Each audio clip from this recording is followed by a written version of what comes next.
bilan bugun 12 aprel kosmonavtlar kuni. Nima sababdan 12 aprel kosmonavtlar kuni deb e'lon qilingan? Chunki birinchi bo'lib 1961-yilda Yuriy Gagarin 12 aprel kuni Vostok 1 kemasi orqali 55'da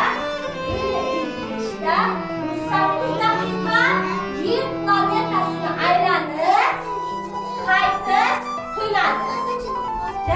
Yer samosini aylanib u nima qiladi? Qaytib tushadi.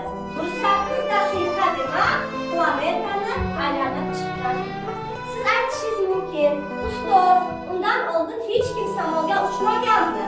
Undan oldin biz bilamizki 1960-yilda kim dedik? İkkiliklarni nomi Demak,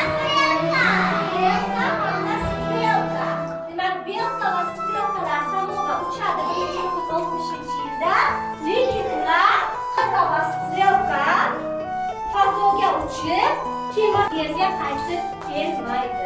Undan keyin 1961-yilda Yuriy Gagarin samoga uchadi Vostok kemasi orqali va undan keyin ayol uchuvchilardan birinchi bo'lib 1963-yilda Valentina Vladimirovna Tereshkova ham qaytgan samoga uchib keladi.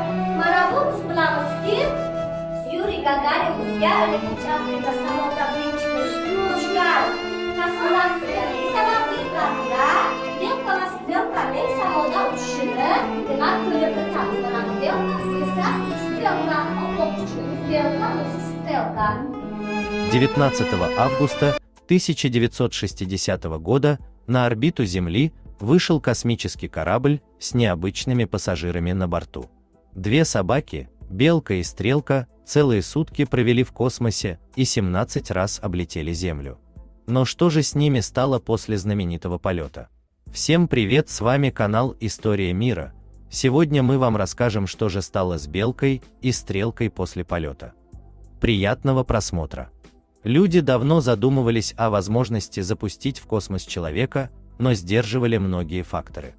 Абсолютно не было понятно, сможет ли живой организм выдержать колоссальные нагрузки, и как это повлияет на его здоровье в дальнейшем. Для обеспечения максимальной безопасности и планирования стратегии столь необычной процедуры необходимо было провести серию полетов с другими живыми организмами, чтобы решить окончательно, возможно ли вообще освоить космическое пространство. Первостепенными задачами являлись исследования влияния невесомости. Men yonyapman. Alvido do'stlar.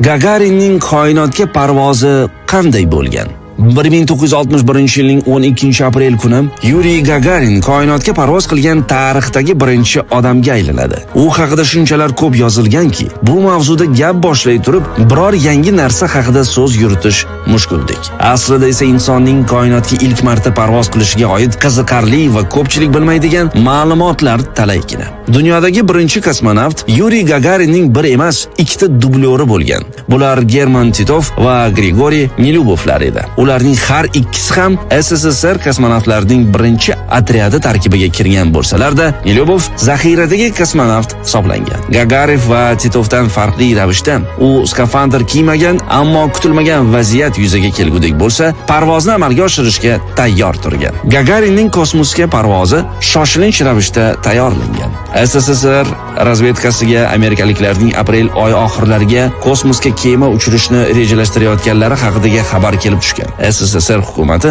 kosmosga parvoz qiladigan ilk kosmonavtning amerikalik bo'lishiga yo'l qo'ymaslik uchun parvozni tezkor ravishda tayyorlashga kirishgan. Koinotga parvoz qiluvchi birinchi odam kim bo'lishi 12 aprel kuni hal qilingan. Aslida ilk parvozni Gagarin emas, uning dublyori German Titov amalga oshirishi kerak edi. Parvozga 30 daqiqa qolganda Titovga skafandrni yechishi mumkin ekanligi aytilgan. Gagarinning